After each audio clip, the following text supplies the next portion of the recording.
Simply head over to your HQ dashboard, and click on Time Entry from the left-hand panel.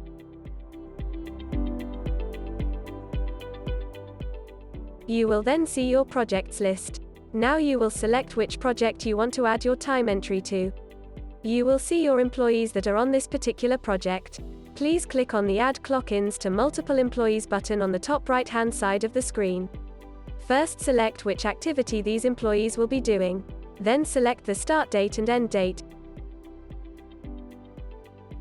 and enter the hours these employees will be working. You can then choose as many employees as you would like. Hold the Shift key down to select more than one employee, or to select all employees on the list, simply click on the double arrow option to move them over to the selected list.